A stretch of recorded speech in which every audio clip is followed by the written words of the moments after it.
नमस्कार, आप सभी दर्शकों का एस्ट्रो टिप्स में हार्दिक स्वागत है। आज हम बात करेंगे जब शुक्र तीसरे भाव में होता है किसी व्यक्ति कुंडली में तो उसके सामान्य रूप से क्या परिणाम होते हैं, शुभ और अशुभ दोनों। और अगर आपको उसके नकारात्मक पक्ष दिखाई दे रहे हैं अपने जीवन में तो उसके उपाय क्या हो सकते हैं सरल, जिसको आप फॉलो कर सकते हैं और जो भी प्रॉब्लम्स आप देखते हैं वो काफ़ी हद तक सुधर पाएंगे। तो आइए अपने इस वीडियो को शुरू करते हैं।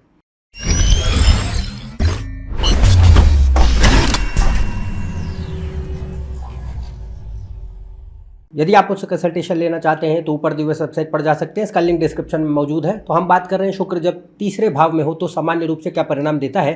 पहली यहाँ जो परिस्थिति जो हम देखेंगे वो है कि शुक्र अच्छा है, शुभ है। तो अच्छे और शुभ से मेरा पर्याय यह है कि शुक्र अपनी राशि में है, उच्च की राशि में है, मित्रवत राशि में है, केंद्र त्रिकोण के स्वामियों के साथ संबंध बनाता है, मित्र ग्रहों के साथ बैठा हुआ है और जिस ग्रह की राशि में है वो कुंडली में अच्छी स्थिति में होना चाहिए। साथ ही साथ सूर्य चंद्र लग्न के स्वामी ये बली स्थिति में होने चाहिए, खराब नहीं होने चाहिए। अगर सूर्य चंद्र लग्नेश कमज़ोर है तो बाकी कोई भी ग्रह कितनी ही अच्छी स्थिति में क्यों ना बैठे, आपको अपेक्षाकृत परिणाम कभी भी देखने नहीं मिलेंगे, चाहे आप उसकी दशाओं से ही क्यों ना गुजर रहे हों। तो सूर्य चंद्र लग्नेश जो होते हैं वो पूरी कुंडली का बल तय करते हैं। अगर ये कमज़ोर पड़े तो बाकी पूरी कुंडली में ताकत घट जाती है, अच्छे ग्रह होने के बावजूद भी परिणाम दिखाई नहीं पड़ते हैं। तो सूर्य चंद्र लग्न के स्वामी जितने ताकतवर होंगे, शुक्र तीसरे में जितने अच्छे योग बनाएगा उतना उसके पास शक्ति होगी यहाँ पे अच्छे परिणाम देने की। तो पहला जो एक बात होती है कि तीसरा भाव जो है वो भाषा का है, किसी तरीके के संवाद का है। और शुक्र जो है एक सौम्य ग्रह है और शुक्र और बुध ये दो ग्रह जो होते हैं ये भाषा और संवाद के लिए बहुत अच्छे माने गए हैं। तो अगर शुक्र तीसरे में अच्छी स्थिति में होता है तो पहली बात तो ये व्यक्ति को वाक्पटुता अच्छी देता है, भाषा और संचार संवाद की शैली बहुत अच्छी करता है। तो स्पीच और कम्युनिकेशन की जो कैपेबिलिटी होती है वो यहाँ बहुत अच्छी बनाता है। तो परसुएसिव प्रभावशाली जो है आपकी वाक शैली है और व्यक्ति सामने वालों को, दूसरे लोगों को अपनी बातों से, वार्तालाप की शक्ति से आसानी से प्रभावित कर पाते हैं। तो persuasive impressive style of speech और कम्युनिकेशन ये देता है। सौम्य भाषा शैली देता है, ये नहीं कि बहुत झगड़ालू प्रवृत्ति की खराब गंदी अभद्र भाषा है। वो शुक्र अगर खराब वगैरह हो जाएगा तो अलग बात है, पर अगर अच्छी स्थिति में है तो यहाँ भाषा सौम्य होती है और एक सिविलाइज्ड जो है व्यक्ति को बनाता है। तो आप जो है एक व्यवहार कुशलता में व्यक्ति जो है काफ़ी सजग होते हैं, तो जिसको हम कहते हैं सोशली एडेप्ट होना। तो यहाँ पे आप भले ही एक अंतर्मुखी स्वभाव के व्यक्ति क्यों ना हो, इंट्रोवर्ट हो, उससे कोई फ़र्क नहीं पड़ता है, पर जब भी आप एक सोशल सेटिंग में हैं जहाँ पे आपको चार लोगों से कुछ बातें करनी हैं, कुछ लोगों के सामने अपने आप को अभिव्यक्त करना है, तो एक्सप्रेशन की कैपेबिलिटी, कम्युनिकेशन की ताकत और लोगों के सामने अपने विचारों को आसानी से प्रस्तुत कर पाने की क्षमता शुक्र और बुध तीसरे भाव में बहुत बढ़िया तरीके से देते हैं। तो ये व्यक्ति को सोशली एडेप्ट बनाते हैं और ह्यूमरस भी बनाते हैं कि अपनी भाषा को, अपनी विचारों को एक ऐसे तरीके से कह सके जो लोगों को आकर्षित करे। तो व्यंग्यात्मक भी होते हैं, सार्कास्टिक अलग होता है, यहाँ पे होता है कि व्यक्ति थोड़ा ह्यूमरस जिसको कहे, थोड़ा एक मजाक की जो एक शक्ति होती है वो यहाँ पे अच्छी होती है। तो इसके अलावा लेखन, तो तीसरा भाव सिर्फ भाषा का ही नहीं है, हर प्रकार के कम्युनिकेशन का है। तो वर्बल प्लस रिटन, तो लेखन की भी जो है शक्ति देता है। अगर योग अच्छे हैं तो ये लेखन के लिए बहुत अच्छी स्थिति मानी गई है। अब वो कितनी भी कुछ भी आप चाहे कोई एक किसी भी परिवेश में लिख सकते हैं, वो चाहे आप कोई लिटरेचर के फील्ड हो, चाहे विज्ञान का क्षेत्र हो, चाहे वो कोई अन्य विषय हो, उससे फ़र्क नहीं पड़ता है, बट लेखन की क्षमता यहाँ अच्छी देता है। इसके अतिरिक्त शुक्र क्योंकि कारक होता है कला का, तो अगर तीसरे भाव में शुक्र, बुध, चंद्र ये कुंडली में अच्छी स्थिति में बैठे हैं तो व्यक्ति को जनरली जो है काफ़ी हद तक एक शक्ति देते हैं, क्षमता देते हैं सृजन की और कल्पना की। तो आप जो है इमेजिनेशन अच्छा रखते हैं, आर्टिस्टिक कैपेबिलिटी, टैलेंट अच्छा देता है, क्रिएटिविटी बहुत बढ़ाता है। और यह इसके लिए बाकी योगों को अवश्य देखें, पर हर प्रकार के कलात्मक जो क्षेत्र है, चाहे वो अभिनय है, संगीत है, कला है, हस्तकलाएँ हैं, चित्रकारी है, नृत्य है, लेखन है, कविता है, कुछ भी जो हम सोच सकते हैं कला से संबंधित क्षेत्र, उनके लिए ये अच्छा माना गया है। अब वो कौन से इलाके होंगे वो कुंडली के बाकी योगों पे डिपेंड करता है, पर ये ऐसे जो गुण होते हैं उनको बढ़ाता है। इसके अलावा शुक्र, बुध, शनि, राहु, ये 4 ग्रह जो हैं जितनी कुंडली में अच्छे हों, तीसरे भाव में शुक्र, तीसरे, 7वें, 11वें पे अगर इनका प्रभाव अच्छा है तो ये व्यक्ति को जो है काफ़ी हद तक एक व्यापार के प्रति एक अच्छा दृष्टिकोण देते हैं, यानी कि बिजनेस एक्यूमेन जिसको हम कहते हैं, हर किसी के पास नहीं होता है। शुक्र और बाकी अच्छे योग व्यापार की कुंडली में होंगे तो तीसरे भाव में शुक्र बहुत अच्छा माना गया है कि एक एंटरप्रेन्योरियल माइंड जिसको कहते हैं, कि व्यक्ति स्वयं से एक उद्यमी सोच रखते हुए अपने खुद के दम पे काम करने की एक सोच रखे, कि यही नहीं कि हमें खाली नौकरी पकड़ के ज़िंदगी भर नौकरी करनी है। ऐसी सोच जिसमें कि नहीं, हमें अपने दम से अपना कोई काम करना है, अपना व्यापार जमाना है, अपने काम को आगे लेके जाना है। किसी कंपनी या कोई जगह पे सिर्फ नौकरी करते ज़िंदगी बिता दे, उस मनस्थिति से व्यक्ति को आगे उतना नहीं चलाता। पर इसके लिए ध्यान रखें कि सिर्फ शुक्र अकेले दम पे ये नहीं क्रिएट करेगा, शनि, बुध, राहु और बाकी ग्रह 7वें 11वें भाव लग्नेश बली होने चाहिए, तब व्यापार के योग अच्छे बनते हैं। तो ये उतनी ही व्यापार की कुशलता दे देता है, बिजनेस एक्यूमेन देता है कि कैसे पैसे चलते हैं, कैसे जो है कॉमर्स वाणिज्य रन करता है, कैसे जो है धंधा कोई भी व्यापार कैसे जो है उसको चलाया जाता है, रन किया जाता है, वो जो सोच है वो यहाँ पे प्रदान करता है। भले ही आपकी पढ़ाई उसमें हो या ना हो, फर्क नहीं पड़ता है। तो यहाँ पे पॉइंट ये होता है कि ये नेचुरल इंस्टिंक्ट जो है बिजनेस एक्यूमेन का देने की शक्ति रखेगा।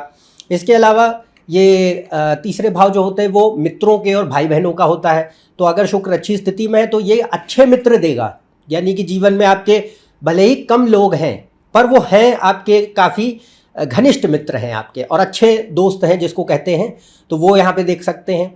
भाई बहन है तो भाई बहनों से घनिष्ठता होती है, अच्छे संबंध होते हैं। और शुक्र यहाँ पे काफ़ी जो है एक लाइकिंग पैदा करता है, पसंदगी देता है घूमने फिरने की, ट्रैवल, तीसरा भाव, और शुक्र 9वें को देखता है तो 9वां भाव भी ट्रैवल्स का है। तो यहाँ पे यात्राएं काफ़ी देता भी है, घूमने फिरने की शौक़ भी देता है और वैसे भी ट्रैवल कराता है काफ़ी। इसके अलावा गाड़ियों का शौक़ होता है, घूमने फिरने के अलावा गाड़ियों का शौक़ दे सकता है। पढ़ने लिखने के लिए जो है कोई रीडिंग राइटिंग की हॉबी दे सकता है, म्यूज़िक में रुचि दे सकता है, और व्यक्ति कोई मीनिंगफुल कन्वर्सेशन रखने की कोशिश रखते हैं।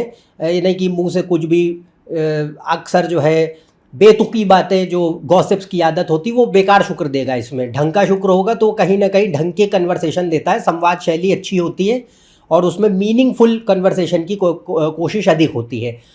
फिर मूवीज़ हैं, एंटरटेनमेंट हैं, या कोई भी एंटरटेनमेंट के एवेन्यूज़ हैं, उसमें व्यक्ति का रुझान अच्छा पैदा करता है। फिर 9वां भाव भक्ति, ज्ञान, धर्म का भी माना गया है। तो अब बाकी कुंडली में योग अगर अच्छे होंगे, शुक्र को जो है आध्यात्म का कारक नहीं मानते, पर अगर बाकी ग्रह अच्छे हैं तो शुक्र 9वें को क्योंकि दृष्टि देगा, तो यहाँ भक्ति, धर्म, दर्शन, अध्यात्म, योग, इनके प्रति भी रुझान अच्छा पैदा करता है। और ख़ास तौर से भक्ति और जो योग है, क्रिया योग है, उनके लिए बड़ी अच्छी स्थिति मानी गई है अगर ऐसे योग कुंडली में अच्छे बनते हैं तो। इसके अतिरिक्त ये भी दिखाता है कि भाग्योदय जीवन में खास तौर से पुरुषों के लिए विवाह के बाद होता है, क्योंकि 7वें भाव से 9वें स्थान पे बैठेगा तीसरे भाव में, तो 9वां भाव भाग्य है। तो इससे ये भी पता चलता है कि बाकी योग कुंडली में आप ज़रूर देखें कि विवाह के लिए बाकी योग कैसे बने कुंडली में, पर शुक्र अगर तीसरे में अच्छी स्थिति में होता है तो ये दिखाई पड़ेगा कि भाई विवाह के बाद व्यक्ति की तरक्की ज़िंदगी में ज़्यादा होती है। और दूसरे पार्ट ये होते हैं कि अगर, पर ये एक ऐसी कंडीशन है शुक्र की, जो तीसरा भाव क्योंकि भाई एक जो है मेहनत, मशक्क़त, पुरुषार्थ का माना गया है, तो कोई चीज़ें आसानी से हासिल नहीं होती हैं। तो यहाँ पे देरी, कुछ ना कुछ संघर्ष, कुछ ना कुछ विपदाएं, कुछ ना कुछ बाधाएं जो हैं दिखाई पड़ती है रिलेशनशिप्स को लेकर के। हम रोमांटिक रिलेशनशिप्स और मैरिज की बात कर रहे हैं। अगर बाकी ग्रह कोई बहुत बढ़िया बैठे हैं शादी ब्याह के लेकर के तो ये स्थिति कम हो जाएगी। अन्यथा शुक्र कितना ही बढ़िया क्यों ना बैठ जाए तीसरे भाव में, कुछ ना कुछ डीले, कुछ ना कुछ प्रॉब्लम्स, ब्रेकअप्स, हार्डशिप्स, कुछ ना कुछ जो है रिलेशनशिप्स को लेकर के देता है। तो ये एक कंडीशन है रिलेशनशिप्स और मैरिज को लेके। बाकी यहाँ पे कई सारे ऐसे इलाके हैं, फील्ड्स हैं, जिनके लिए चाहे वो करियर को लेकर के हो, चाहे पढ़ाई लिखाई को लेकर के हो, अच्छा माना गया है। तो इसमें पहली बात तो बिजनेस है, फैमिली बिजनेस भी हो सकता है अगर किसी का, पर बिजनेस है, सेल्फ एम्प्लॉयमेंट है, sales, trade, supply, logistics, distribution, transportation के फील्ड हर प्रकार के, चाहे रेलवेज, एयरवेज, रोडवेज, कोई भी ट्रांसपोर्टेशन का इलाका है वो सब इससे देखा जा सकता है। जो लोग भी ट्रांसपोर्टेशन इंडस्ट्री में किसी भी कैपेसिटी में काम कर रहे हैं सब देखे जा सकते हैं। इसके अलावा ट्रैवल, टूरिज्म, हॉस्पिटैलिटी का फील्ड है, IT, electronics, networking, communication, telecom, electrical, इनमें जो लोग काम कर रहे हैं, media, mass communication, e commerce, सब तीसरे भाव से देख सकते हैं। इसके अलावा BFSI, banking, financial service, insurance, accounts, corporate law, teaching, education, इनमें जो लोग काम कर रहे हैं वो इससे देखे जा सकते हैं। कोई भी वाणी से संबंधित काम है तो स्पीच रिलेटेड प्रोफेशन कुछ भी, वो चाहे टीचिंग का हो, चाहे लेखन का हो, चाहे वो रेडियो वाले हो, कुछ भी देखे जा सकते हैं स्पीच रिलेटेड प्रोफेशंस। इसके अलावा जितने भी मैंने कला वाले इलाके बोले, चाहे वो acting, music, dance, drama, painting, writing, journalism, इन सब के लिए बहुत अच्छा माना गया है। डांस वगैरह के लिए, स्पोर्ट्स के लिए अच्छी स्थिति मानी गई है। तीसरे भाव में शुक्र रक्षा सेवाएं में भी ले जा सकता है, खासतौर से एयरफोर्स और नेवी में, और मर्चेंट नेवी के लिए भी हम इसको देख सकते हैं। तो ये शुक्र के तीसरे भाव में बैठने पर बड़े अच्छे परिणाम हैं जो ये दे पाता है। तो यहाँ पे हमने अच्छे शुभ परिणामों की बात करी।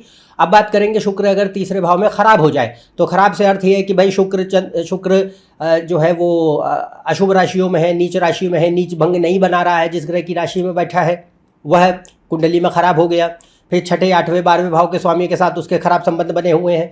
इसके अलावा खराब राशियों में बैठने पर वक्री है, पापकर्त्री में है, अस्त है, मृत्यु भाग में है, नवांश में खराब स्थिति में चला गया है, या सूर्य चंद्र लग्नेश उसके साथ साथ कुंडली में जितने कमज़ोर पड़ते जाएंगे, खराब होते चले जाएंगे, उतना जो है शुक्र यहाँ पे अशुभ परिणाम देने की शक्ति ज़्यादा कर देगा, प्रॉब्लम ज़्यादा करेगा। तो तीसरे भाव में अगर शुक्र अशुभ हो जाए तो क्या परिणाम होते हैं उनके बारे में बात करेंगे। और ध्यान रखें जितनी भी पॉसिबिलिटी यहाँ होंगी वो सब मैं आपको बता रहा हूँ, इसको आपको जानकारी की तरह लेना है। ये कुंडली दर कुंडली बदलेगा, हर व्यक्ति के केस में अलग अलग रिजल्ट दिखाई पड़ेंगे। आपको बाकी ग्रहों की स्थितियाँ देखनी है, फिर किसी नतीजे पे आना है। किसी भी निष्कर्ष पे एकदम से मत आइए। तो यहाँ पे जितनी बातें बताई जाएंगी जानकारी की तरह लेंगे और समझेंगे कि एक ग्रह एक ही भाव में बैठने पर कितना अच्छा भी हो सकता है और कितना खराब भी हो सकता है।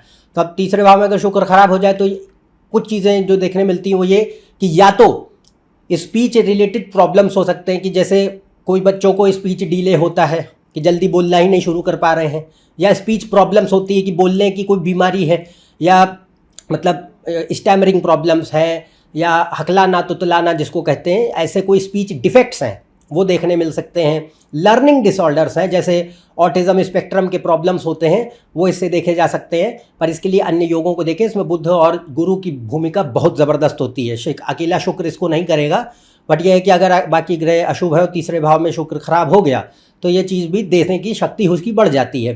तो लर्निंग और स्पीच डिसऑर्डर्स या प्रॉब्लम्स, या फिर ये तो एक पक्ष हो गया।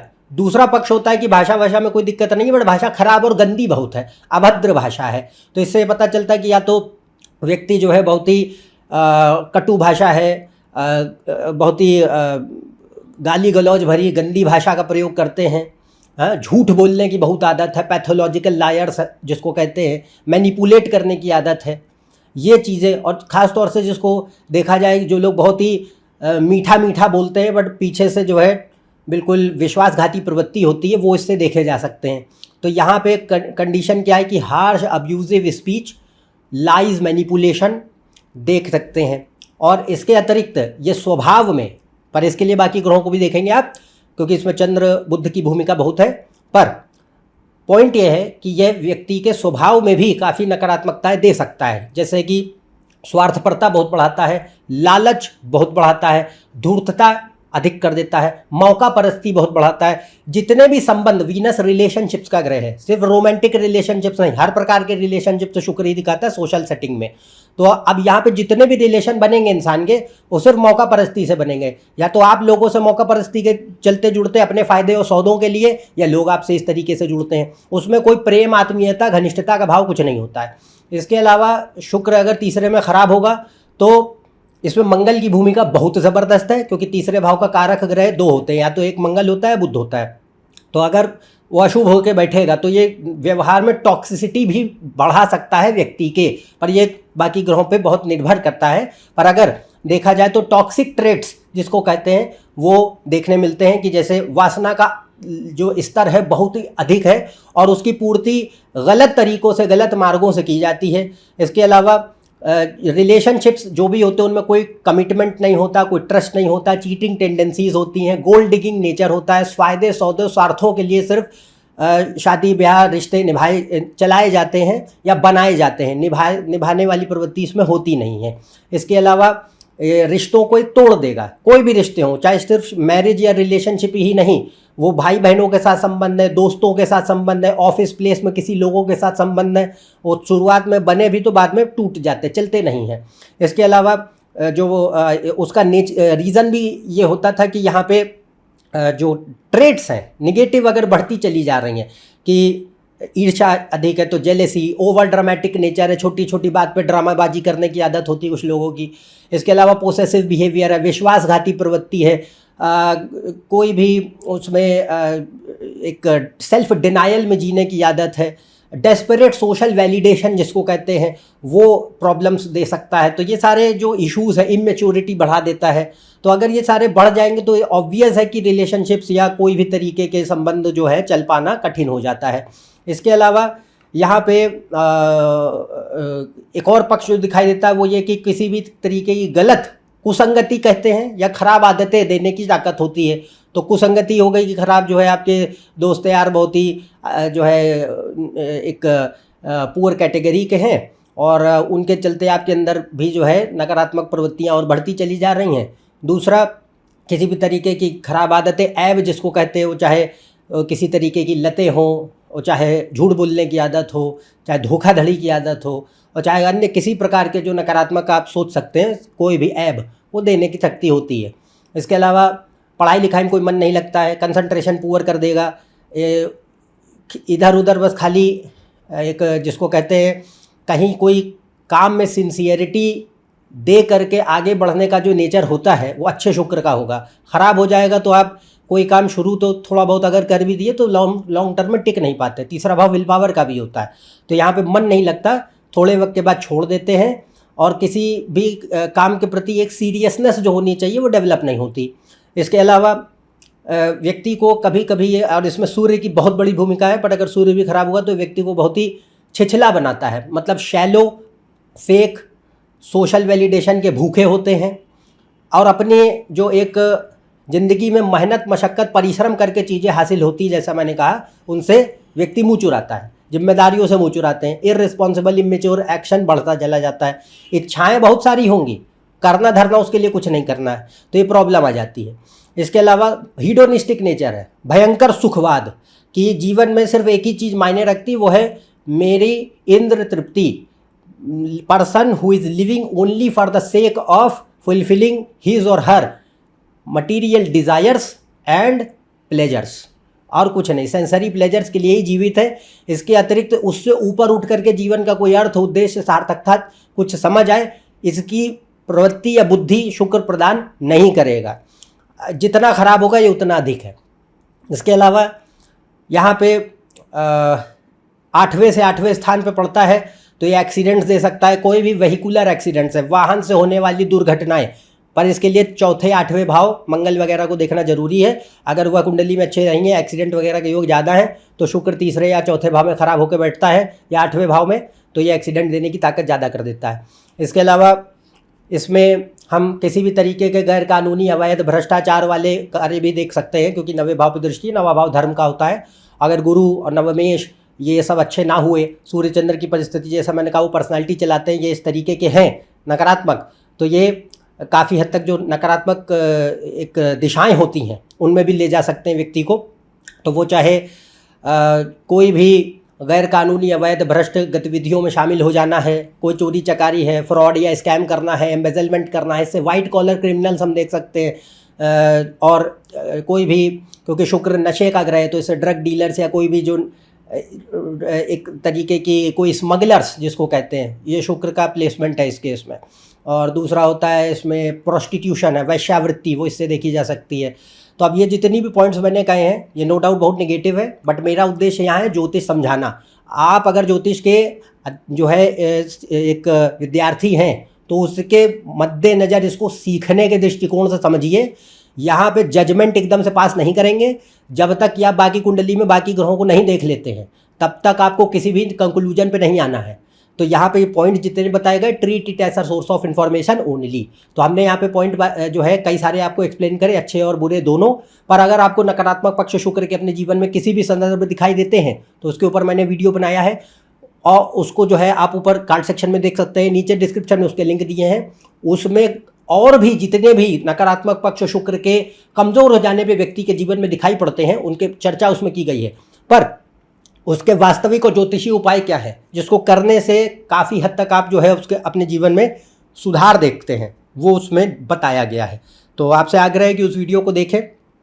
कोई प्रॉब्लम्स अगर देखते हैं तो फॉलो करेंगे, काफ़ी हद तक इम्प्रूवमेंट दिखाई देगा। तो आज के लिए बस इतना ही। यदि मेरे चैनल पर आप नए हैं, नीचे दिए सब्सक्राइब बटन पर सब्सक्राइब कीजिए। ज़्यादा जानकारी फेसबुक पोस्ट और रील्स के लिए आप मेरे इंस्टाग्राम, फेसबुक पेज और वेबसाइट पर जा सकते हैं। इन सबके लिंक डिस्क्रिप्शन में मौजूद है। अन्यथा हम आपसे अगले वीडियो में फिर से मिलेंगे। तब तक के लिए आज्ञा दें। नमस्कार, धन्यवाद।